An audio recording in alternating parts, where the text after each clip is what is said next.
Hi everyone, welcome back once again in my YouTube channel. So guys, I hope you all are doing good. And guys, in this video, I am going to discuss one important topic, that is about Java technical interview question. So all the question I have collected by the candidate who have attended the technical interview in different MNC. So guys, this all question I have collected. So some is fundamental and some are oops and some are data structure and some multi-threading and exception handling. So this is combination of all the topics. I will explain one by one what all those questions asked by the interviewer in technical interview round. Okay.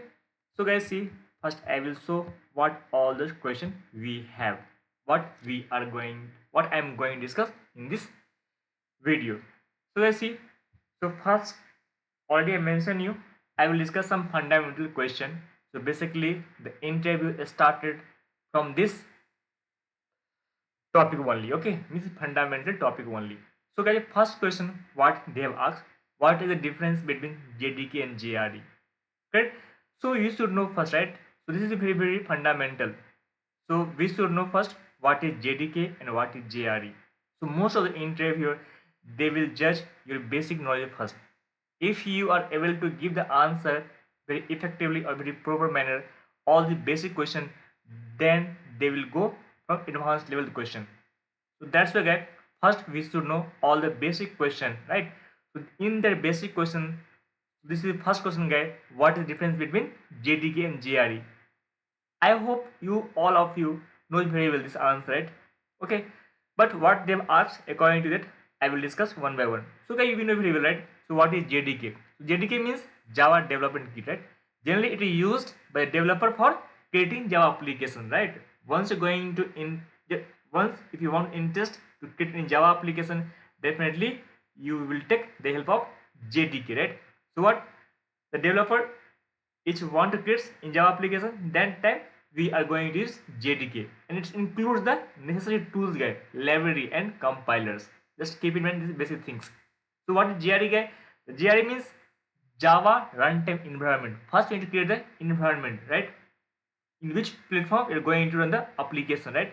It is used by end user guy only to run Java application and provide the runtime environment, right? And essential classes library you're going to use, but doesn't include development tools guy. That keep in mind. So that main thing we should know what is JDK and JRE. Okay? This was the first question. Then second question guy, what are the benefit of using Java? If you're going to use Java, right? Then what is the benefit? Why? Why you choose Java? If this question came in your interview, that time you should give the answer, right, in such a way that means the interview may convince. So these all are the benefit. So first guy, portability, right? What is portability guy? So we know very well, right? So Java code can run on any platform that has Java virtual machine, right? Due to this we can run our what code in any platform. That is the first most what benefit. Then get security level, right?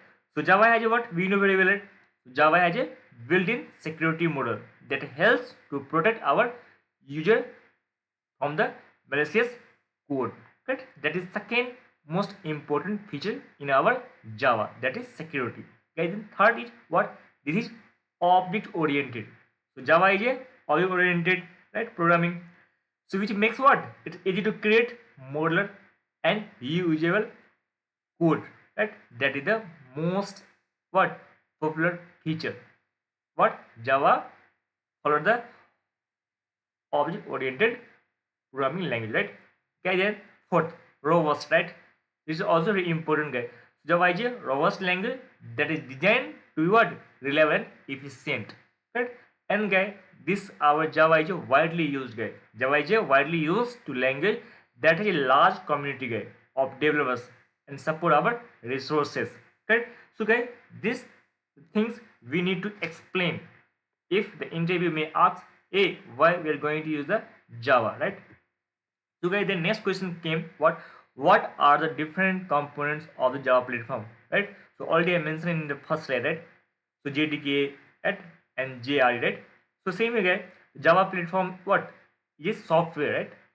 Java platform is a software environment that provides a standard way to develop and run application, right? It consists of different types of components. What we know very well, right? So first is JVM, JRE, JDK. These three are the very important component of the Java platform. Correct, guys? So guys, also I would suggest you, if you want to more on video about JVM, JRE, JDK architecture, please comment me. I will bring such a video as well. But I am thinking as of now, I will bring in coming days for JVM architecture. You should know what is JVM, what is architecture of JVM. Definitely I will bring in coming video, coming time. Okay. If you want to interest, you want to know about the JVM, definitely please guys do comment in the comment section. I will bring such a video as well. Okay, but as of now, we should know these all three components we have in the Java. Okay, guys, the next question: what are the different types of Java data types? Okay, this is a basic question, guys. If you are able to give all the answers very effectively, then only they will move into advanced level. So guys, what is the different data types? So we know very well, right? So we will have primitive data types and non-primitive data types. So primitive is, guys, we know all the types, right? So boolean, byte, short, int, long, float, decimal, double, caret, these all are the primitives. Non-primitive is, guys, non-primitive data type is what? Which are not primitive, that is string, array, class, interface, enum. These all comes under the what? Non-primitive. Okay, that thing we should know. This is, it was the fourth question. Okay, then the all question, guy, comes under the fundamental only, very basic. Then we have next question: what are the different types of Java control statement? So if you're going to write any conditional statement, right, and if you have, so if you're going to iterate more than one data, two data, then how are you going to implement your control statement? I have told you first, right? Decision making statement, guide. So that's why we are going to use if, else, and switch case, right? Yes or no? So guys, switch case means what? If you have more than one condition, right? Suppose if you're going to do the payment with different types of mode, just like IMPS, NEFT, RTGS, UPI. Yes or no? If you will have different types of payments, so as per the user request, if you want to pay with the help of UPI, then it will directly comes into the switch case, right? With the help of switch case, you can write this implementation very easily, because if when you are going to do the payment of different type of mode, some user can pay with the help of UPI, some user they can pay with the help of IMPS, RTGS, NEFT. So we may say, when we are going to implement decision making statement, that time you're going to use this type of control statement, right? Guys, then looping, already I've told you, right? So while, do while, for, in Java you know very well, enhance for loop, right? So that I'm also going to use this control statement. Then guys, jump statement, continue and return, right? So guys, these all are the Java control statement. As per our requirement, we are going to use all these things in our implementation. That's why guys, we should know all this basic term, right? So we don't confuse whenever if any interview asks this type of question. Okay, guys, then next question: what are the different types of, so guys, they are all are fundamental question only. So next question: what are the different types of Java exception? Okay, so once if you will give all the basic question, right, then they'll come to know, okay, yeah, you have the more experts in core part, right? So guys, see, simply in single word also you can say that what is the difference between exception, right? So first they want to expect from you, first you should know what is the exception, right? What is exception and how, and which type of exception, you know how many types of exception is there in Java, right? So generally the motto of this question is what? How many types of exception in our Java, right? So guys, see, there are two types of exception, right? First is checked exception and second is unchecked exception. So guys, checked exception we know very well, right? The exception which are, I am explaining about the checked exception, guys. So in simple term, you may explain to the interviewer what is checked exception is what? The exception which are checked by compiler. The exception which are checked by compiler at runtime. Which time, guys? At runtime for normal termination. If you are going to use a check exception means what? The exception which are checked by compiler at runtime for normal termination, not the unnormal. Means what? It is terminated normally. That is called a checked exception. Whether programmer handling or not, whether programmer is handling or not, we need to terminate normally. That is a checked exception. One more time I will explain here. Please concentrate. So in single term, in single line, you explain what?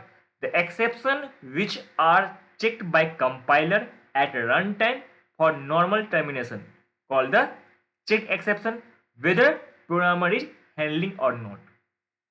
Correct, guy? So, so this exception by checked by compiler, guy. Just keep in mind, checked exception checked by the compiler only. Okay, correct, guy? So, guy, you just like exception, guy. Which type of exception is comes another check exception, guy? Suppose unreported exception, guy. Java.io.file not found exception. What? Java.io.file not found exception must be caught or declared to be thrown. There is a checked exception, guy. Keep in mind. So guys, next is a unchecked exception. What is unchecked?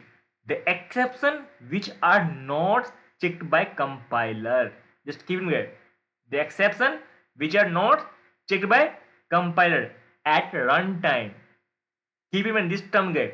Runtime. The exception which are not checked by compiler at runtime. Like what? Syntax error, guys.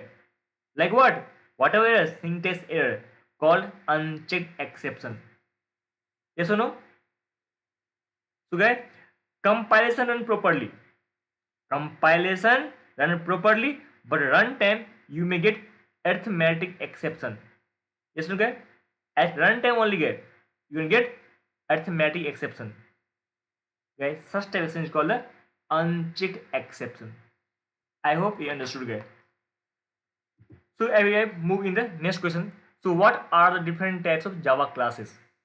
In Java, what all the different types of Java classes and interface we have? So guys, there are two main types of Java classes. We know very well, right? So normal classes are the most common type of classes in Java. They can what? Field, methods and constructor. What we have. Whenever if you are going to implement any normal classes, definitely we will have what? Fields, right? Methods and constructor, due to which we can implement our application, our code, right? And guys, next is the abstract class, right? Abstract class are the class that cannot be instantiated, right? They can only be used as a base class for other classes, right? Okay, that thing we should what? Tell to the interviewer if they may ask such a question. What are the different types of Java classes and Java interface? That time you can confidently you need to reply to them, right? So what? There are two main types of Java classes we have, that normal classes, the most common types of classes in Java, where we will have fields, method and constructor in respective class, right? And one more class, that is abstract class. The class cannot be instantiated, right? They can only be used as a base class for other classes, right? Okay. Then interface. There are also two main types of Java interface, right? Normal interface are collection of abstract method, right? A class can implement an interface, yes or no, thereby inheriting the abstract method of the interface, and second is marker interface guy. Marker interface are the interface that don't contain any method. Yes or no? They are used to indicate that a class has certain property or behavior. Right? That is called marker interface. Okay. So guys, the next question will come. What are the different types of Java library and Java framework? Now they are going to move in some next level. What are different types of Java library and Java framework? Yes or no? So this question they want what? So you know or don't know, because what the question they ask? What are different types of what? Java library and Java framework.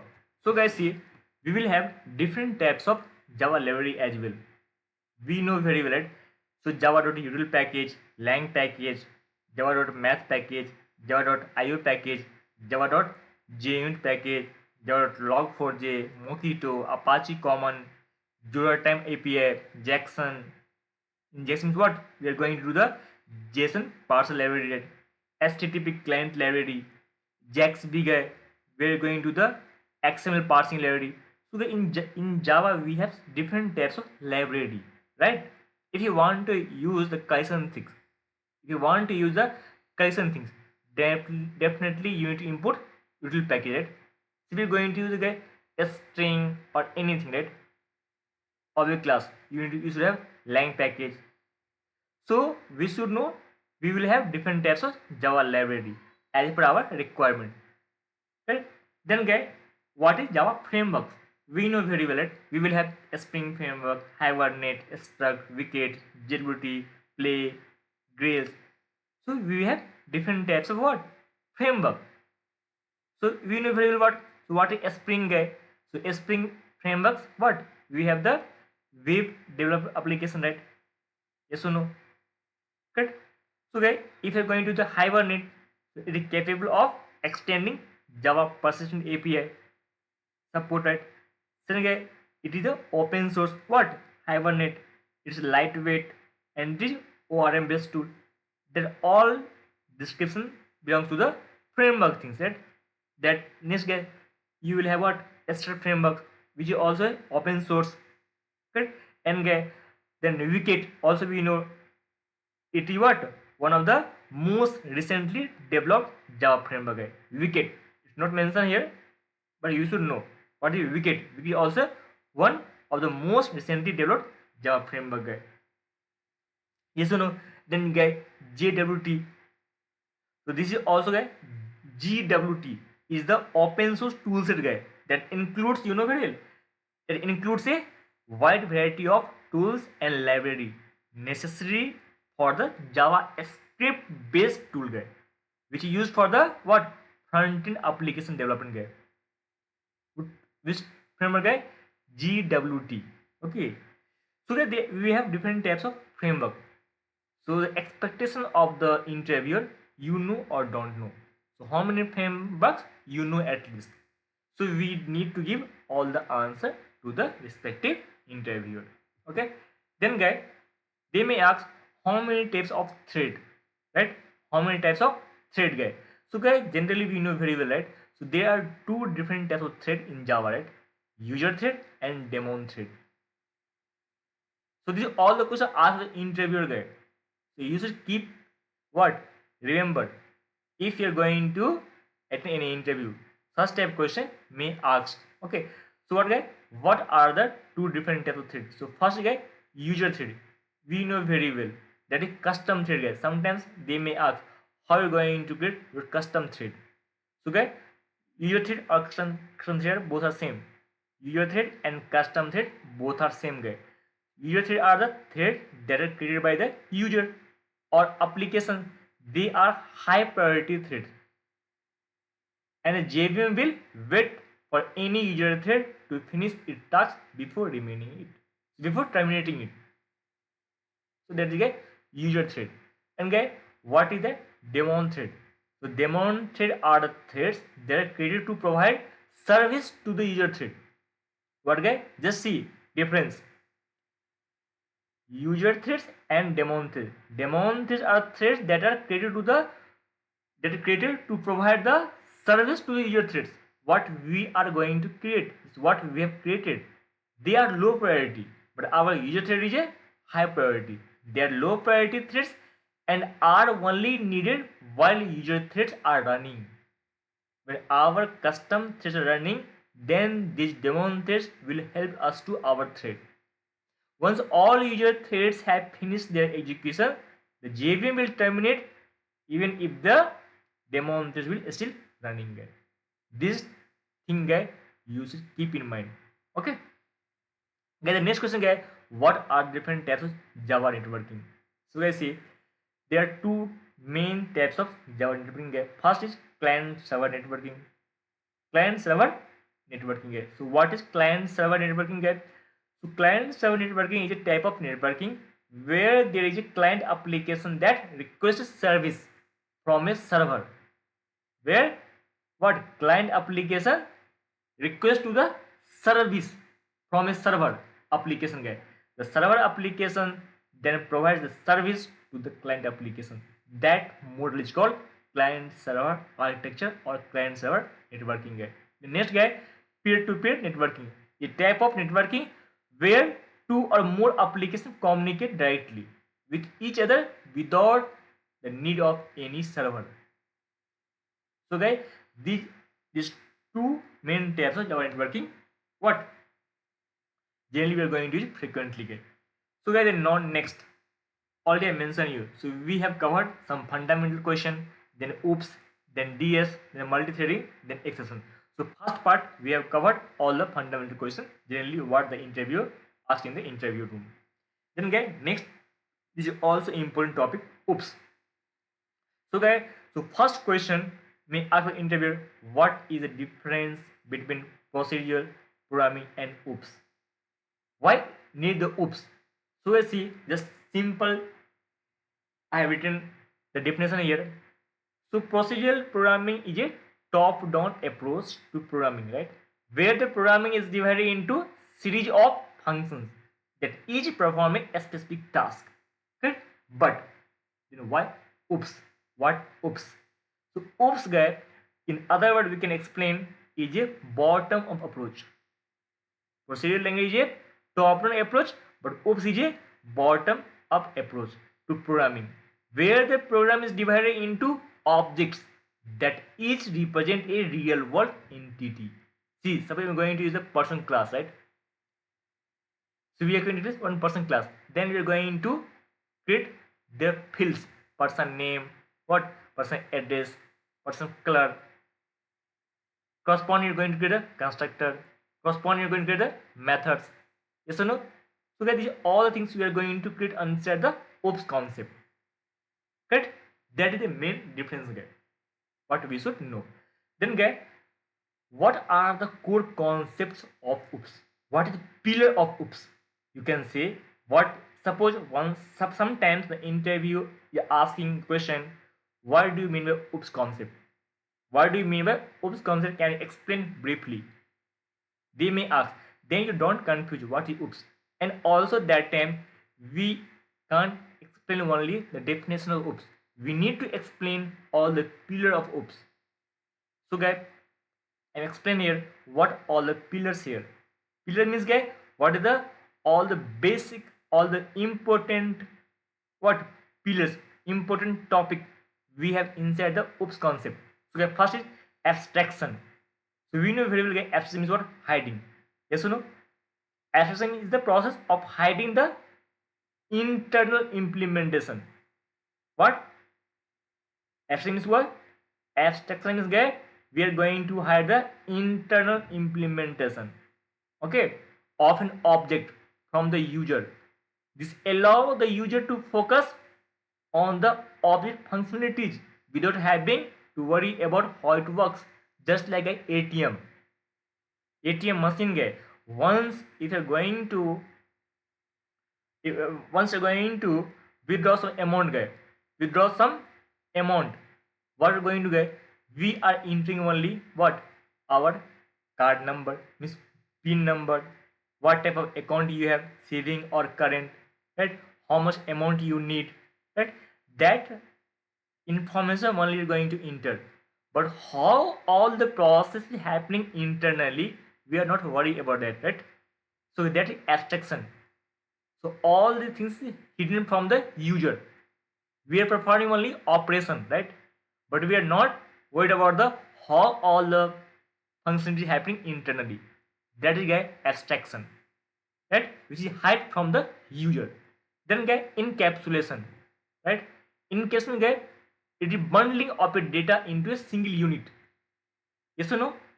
It makes what? This makes it easier to maintain and update the code, and it also make it more difficult from the user to what accidentally modify the data. Yes or no, guy? That's encapsulation, guy. Then guy inheritance. No need to explain this thing. We know very well, right? Inheritance, why? Inheritance is the ability of an object to inherit the properties and methods of another object. Yes or no? This allows guy what to developers to reuse code and create more complex object with the fewer lines of code. Yes or no? That is inherit properties, guy. How we are going to inherit from our parents to child. Yes or no? And guy, next is the polymorphism. I will bring all the topics, guy, briefly one by one, okay, in coming video.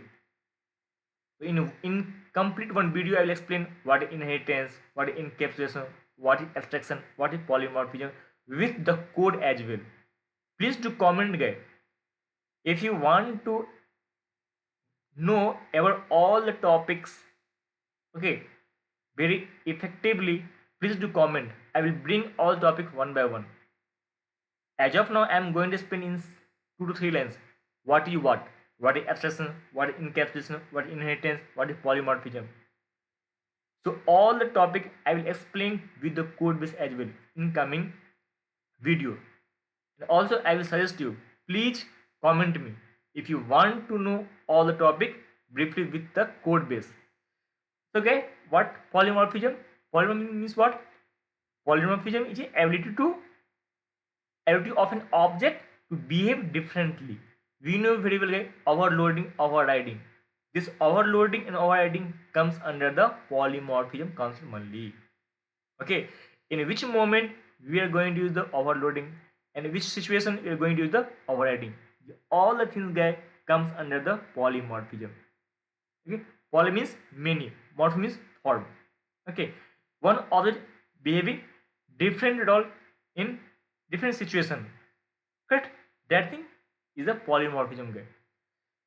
So you need to tell this all things guy, all the 4 pillars: abstraction and encapsulation, inheritance, polymorphism. Definitely the interview will be appreciate your knowledge and convince your answer from your answer. Okay. Guy, then the question coming, already mentioned you what difference between overloading and overriding. This comes under the polymorphism concept only. So guys, in simple terms, overloading refers to the ability to have a multiple method with same name but different parameters. Just this thing keep in mind. For if the interview may ask what difference between the overloading and overriding, you may tell so overriding refers to a ability to have a multiple method with the same name but different parameters. Overriding guy refers to the ability to have a method in a subclass that has same signature as a method in superclass. That means whenever our child class means subclass is not what not you can say not fulfill the criteria or not satisfy the parent class implementation. When child class is not what satisfy the parent class implementation, that time we are going to use the override. Got it? So as per our requirement. Okay. So same method name you can see here. Override refers to ability to have a method in a subclass that has same signature as a method in superclass. Okay. So guys, the next is what is the difference between a static and dynamic binding? So this is also the same. A static binding means overloading, dynamic binding means overriding. Okay, a static binding and dynamic binding are two different ways resolving functions calls in object oriented programming. Static binding is gay occurs when the compiler determines the method to be called at the compile time. This is the most common types of binding gay in OOPS, and it is used both static and non-static methods. And get dynamic binding is what occurs when the method to be called is not determined until the runtime. It is used for virtual methods which allow for the polymorphism only. Already I mentioned you. So all the question comes around our what polymorphism only. Okay, guys. So, guys, the next question, guys, what difference between abstract class and interface, guys? So, guys, this question I have one video. So what is difference between abstract class and interface? Who didn't watch this my video, complete one video I have already made about the difference between abstract class and interface. Please watch that video there. But here I have only given one table where we can differentiate. So can be instantiated, can have abstract method, can have non-abstract method, can have state, can be extended by other classes, can be implemented by other classes. So what will be happening in abstract class and what will be happening in interface?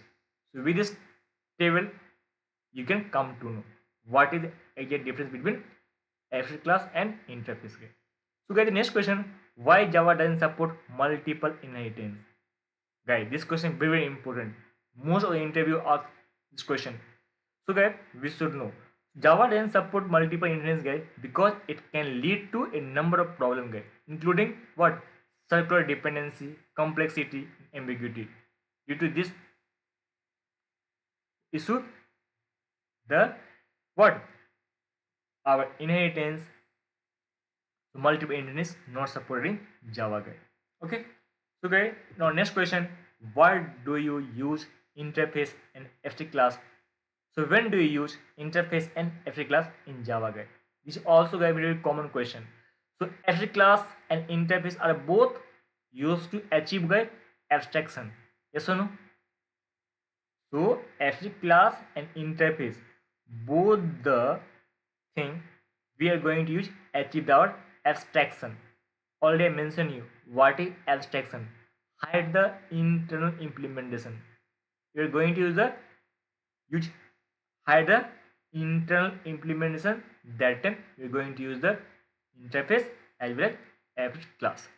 So guys, abstract class means what?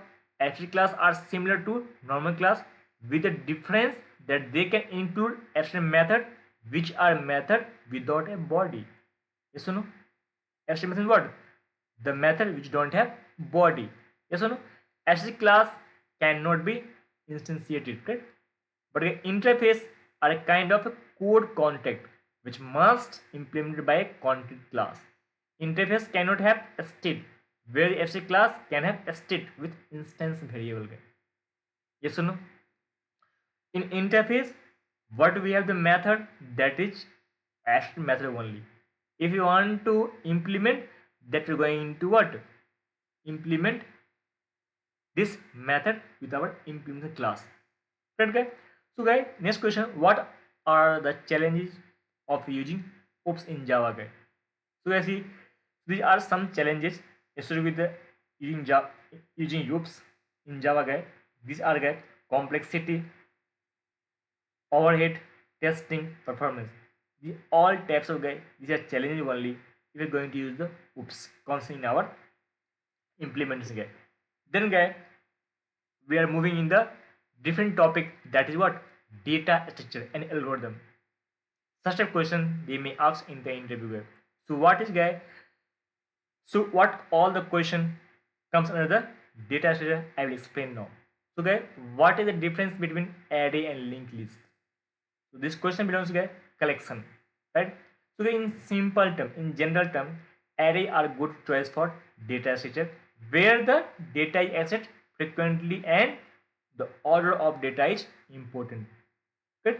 But linked list, guys, good choice for data structure where the data is inserted or deleted frequently, and the order of the data is not important. In which order we have inserted, if we are not want to ingest it in the same order we're going to fetch, that time we're going to use the linked list. Good. And already I mentioned one table by which you can see the differences again. Next question, guy. Explain the concept of hash table. What question, guy? Explain the concept of hash table, guy. So we know very well that this hash table comes under our collection topic, right? So a hash table is a data structure, guy, that maps key to value. It is very efficient data structure. Hash table is very efficient data structure for storing and retrieving data, guy. Yes or no? As it can access data in constant time, guy. We will have one method that is called put method with key and value period. So key as a, we can put key and value pair. This method store the key value pair in the hash table, guy. Then we have one method, guy, get key. With the help of key, we can retrieve data, guy. This method returns the value associated with the key. So in the key, what the value is kept according to key, we can fetch the corresponding value. Then again, guy, we have some remove method, guy. That we have remove method. So with the help of key only, we can remove respective value as well from the hash table. So that concept is called a hash table concept. Correct, guys? So the question is what is the time complexity of various operation in the binary search tree, BST? Correct, guys? The time complexity of various operation in the binary tree, binary search tree, BST, depends on the height of the tree. How much we have height of the binary tree. So node means level 1, level 2, level 3, right? So the height of a BST tree is the, guy, number of nodes. Yes or no?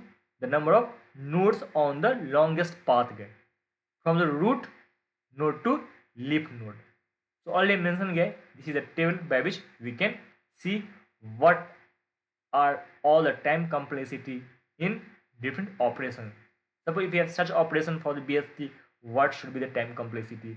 Insert, delete, right? In order traversal, pre-order traversal, post-order traversal. In all operation, what we have the time complexity, I have given in the diagram, in the table. You can see it. So the next question may happen. Describe the difference between BFS and DFS.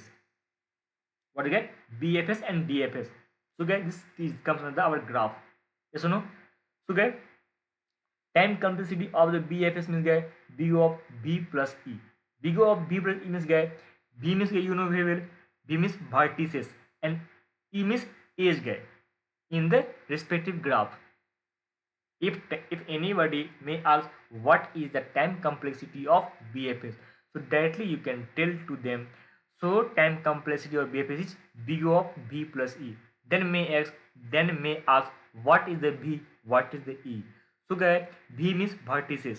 So number of vertices plus number of edge in the given graph. Okay. And guys, what is space complexity? So B of B. So guys, same thing I mentioned about DFS as well. So you can see that table and you can come to know what is the time complexity of BFS and DFS. So guys, this comes under our graph. Okay. Guys, the next question may happen what? Explain the concept of priority queue and provided an example of its. So guys, a priority key is a data structure. So priority key is also one type of data structure that store element along with their associated priorities. Okay, it allows efficient retrieval of the elements with the highest or lowest priority. The priority determines the order in which elements are processed or accessed. For example, what we mention here, a priority key can be used to schedule tasks. Okay, so we can schedule the task in which order they are going to access in a time critical application, guy. Okay, each task is assigned a priority, guy. Each task is assigned a priority, and tasks are scheduled in order of the decreasing priority. In first priority, whatever task we are going to execute. This ensure that there are the most important tasks are always scheduled first, which the task has more priority, we can sit in the priority 1. So that is the question interview may ask, and you need to give the answer respectively. So the next question, explain the concept of dynamic programming and provide an example problem where it can apply. This question is very important. So explain the concept of dynamic programming.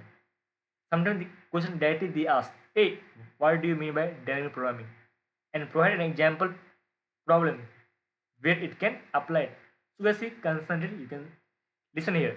So guys, dynamic programming is a problem solving technique that involves break down complex problem into a smaller, okay, and overlapping sub problem and solving them into bottom of manner with the help of OOPS concept guide. Already I mentioned you what difference between procedural programming and what is what object-oriented programming.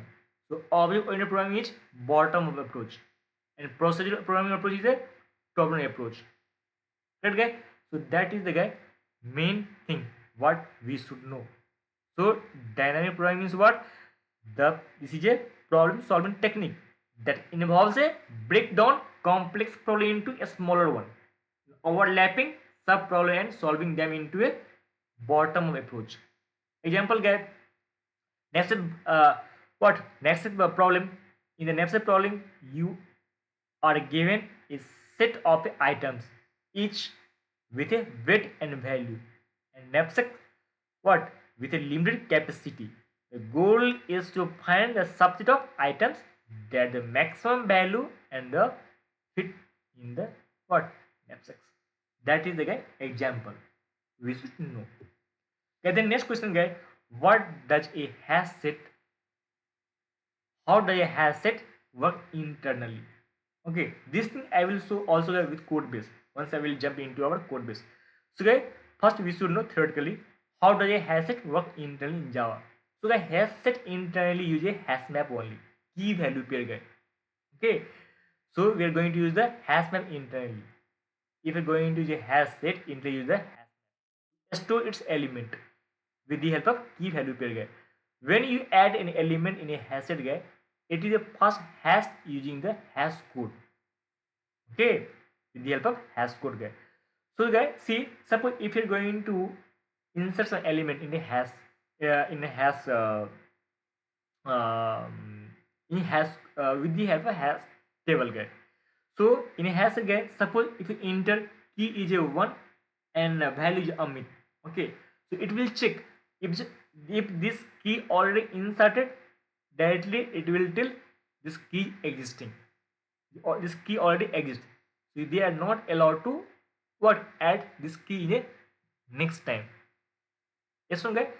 So guys, the hash code is then used to find the corresponding bucket in the hash map.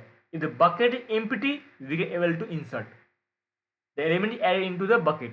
If the bucket is not empty, the element is compared to the other element in the bucket using the equals method guy. If the element is equal to any of other elements in the bucket, it is not added to the hash set. Univariable guy, set is allowed to unique element, not duplicate. If you're going to set guy, set always give the unique element, not a duplicate. If you want to add duplicate element, you can use frequently what array list, not the set. If you want to interest your data will be unique, we can use set implementation, that is hash set. Yes or no? So that's why what it means. So hash set internally use the hash map as per the our what key and value pair. Okay. Again, next question guy, what a time comes with your various operation in a hash table guy. Okay, so insertion, search, delete, all they mention guy, all the things. Okay, what is the time complexity of respective operation guy. Okay, then we are going to move in next topic, that is multi-threading. So what all the questions asked in multi-threading I will explain now. So see what is multi-threading and why it is important in Java guy. So guys, we know very well, right? Multi-threading is a what programming concept that allow multiple tasks to be executed concurrently, means parallelly. Concurrently means parallelly. In Java, multi-threading is a implement it using the thread class. We know very well guys. A thread object is represent a single thread of execution. Right? There are many reasons why multi-threading is important in Java. Some of the things I will explain here. So increase performance, improve what responsiveness, reduce resource usage. So these all the 3 points very important guy why we are going to use multi-threading guy. So we should keep in mind. So the next question guy, how can you create a thread in Java? Right? So what we know, right? So by extending our thread class, by implementing the runner interface. These are all the things guys I will explain with code base as well. Okay, so don't confuse. As of now, you should know what we need to explain theoretically to the interviewer. So if they may ask, how can you create a thread in Java? So you can tell directly these are two different types of way by which we can create a thread. So first is by extending the thread class, by extending our class from the thread class, and second implementing our class from the runner interface. Guys, the next question, what is the difference between process and a thread? This is also important question guys. So many experienced guys also confused when the interview asks this question, what is the difference between process and thread? So just guys keep in mind this question and respective answer. So guys, a process is a program in execution. It has its own memory space, its own stack, and its own set of resources. That is called process. A thread is a lightweight process guy. See, so that is interdependent guy. So thread is a lightweight process that shares the same memory, space, and resources as other threads in the same process. Correct guy? Some of the key differences here between process and threads, just like process are independent of each other. Process are independent of each other. Processes are what heavier than the threads. Processes are more difficult to create and manage than thread guy. These all the things guy we should keep in mind whenever if you're going to explain to the respective answer to the respective interview. The question guy, next question, how does synchronization work in Java? Explain the concept of synchronized method and block. So guys, synchronization in Java guys, the mechanism. So once comes on the multi-threading, definitely the interviewer you should know this answer. Synchronization means guy in Java is a mechanism that allows multiple threads to access shared resource safely. When a thread is synchronized on resources, it is the only thread that can access that resource. Okay, this prevent race condition. If you don't know what race condition, I will explain in coming days. What is prevent the race condition, guys? Which are situation where two or more threads are trying to access the same resource at same time, guys. This prevents the race condition. Okay, what is condition guy? What is condition guy? So which are situation where two or more threads are trying to access the same resources at same time. With this, it prevents. Okay, due to synchronization guy. So guys, there are two ways to synchronize a Java. There are two ways to synchronize in Java. So by using synchronized method and by using synchronized block. So what is the synchronized method? Then a question may arise, what is the synchronized method? So guys, a synchronized method is a method that can only be executed by one thread at a time. This method works just like what? That can only be executed by only one thread at a time. To declare a method as synchronized, you need to use the synchronized keyword guy. This synchronized is a keyword whenever you're going to execute synchronized method.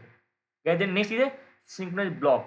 A synchronized block is a block of code that can only be executed by one thread at a time. We can't enter more than one thread in the synchronized block. Only one thread will execute. When the execution complete of one thread, then other thread will enter in respective block. So to declare a block of code as synchronized, you need to use the synchronized keyword. as a block level and specify the object that are block is a synchronized on. This is thing guy we should know what is synchronized, okay, and how it's used in our Java implements in multi-threading. So guys, this also next question: what is deadlock and how can it be avoided? So guys, we know very well, right? So deadlock is a situation where two or more threads are waiting for each other, right? When first thread will complete the execution, right? So guys, what I told, where two or more threads are waiting for each other to finish. This can happen when two threads are is trying to acquire a lock on the same resource. Yes or no? Right, guy? So to avoid deadlock, guy, we can use what this technique, guy. Avoid using lock unnecessarily. Use lock in a consistent order and use deadlock detection and prevention tools. With this help of we can avoid our deadlock condition, right? Okay, then next question: what are the difference between thread class and the runnable interface in Java? Right? So already I mentioned you get what a thread class. If you want to create a thread, so we can extend our class from the thread class. If you want to create in other way, so our class will implement our runnable interface guide. And all the things I mentioned in this table, with this help you can come to know what briefly. So the next question: what is the purpose of volatile keyword? Okay, this is the most important question in the interview.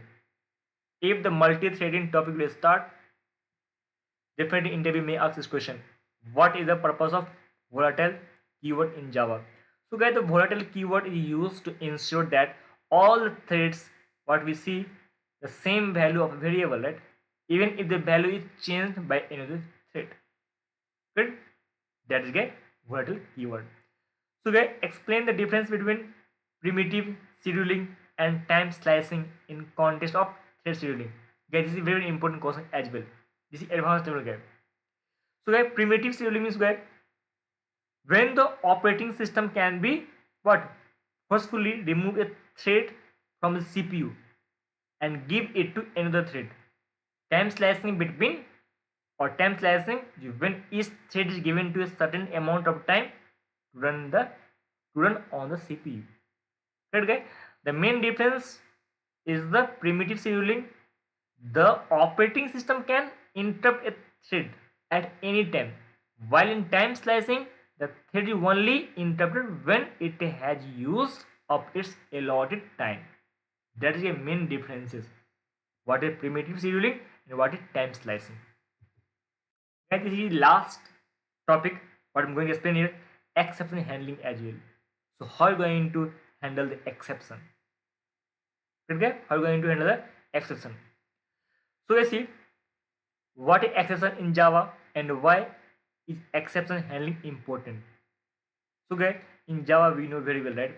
An exception is an event that occurs during the execution of any program that disturbs the normal flow of instruction, right? It is an object which is thrown at runtime, guys. This thing we know very well. Here guys, some of the benefits I mentioned here. So first benefit guy, prevents program crashes, allow you to recover from errors, provides what information about the errors, makes your code more robust, and makes your code easier to read the and understand. Good guy. The next topic, next question: what does Java handle exception guy? So Java handle exception by using the mechanism called exception propagation, right? With the help of exception propagation, we can handle our exception, right? When the exception is thrown, guy, it is propagated up the caller stack, right? Until it is caught.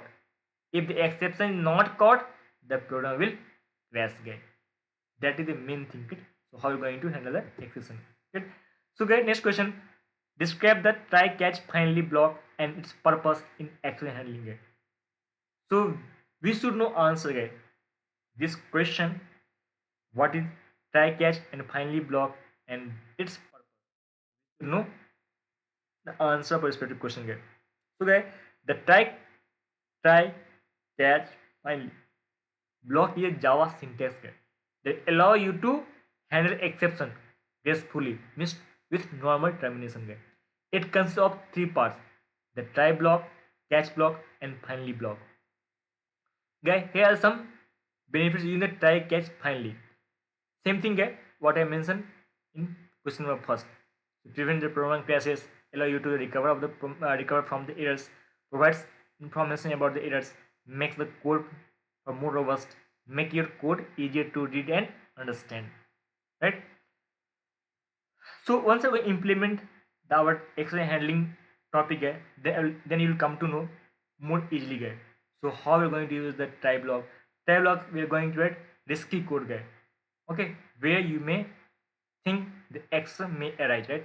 That things we are going to write in the try block, right? Where we are going to, if any exception may arise, so how are you going to catch this thing, we can write inside the catch block, right? So I will explain all the guys in code base. So guys, next question: what is the difference between the throw and throws keyword in Java? Guys, the throw and throws keyword in Java are used to handle exception only. We are going to handle exception. That's why we're going to use the throw and throws. The throw keyword is used to explicitly get thrown an exception, but throws keyword used to declare that a method can thrown as an exception. Correct? This is very important guys. This is very simple, but they may ask. So guys, next question: how can you create custom exception in Java? This is very well known famous question. How can you create a custom exception in Java? So to create a custom exception in Java guy, you need to create a class that extend the exception class, right? What we're going to create a class that should extend from the exception class. The custom exception class can have its own constructor, methods, and fields. Just like I have given one snapshot here, guys. A screenshot for this implementation. Guys, that is the all question all about our this technical Java interview. So guys, if you have any query related to all the topic fundamental, OOPS, DS, multi-threading, exception handling. So guys, please do me comment in the comment section. Definitely I will reply back to you as soon as possible as per my time availability guys. That's it guys from this video. If you like this video guys, please like, share and subscribe among your friends, which will boost my motivation. So that's why I will bring so many such type of video in front of you, and it will help for you as well. Thank you guys. Bye bye. We'll meet in next video very soon.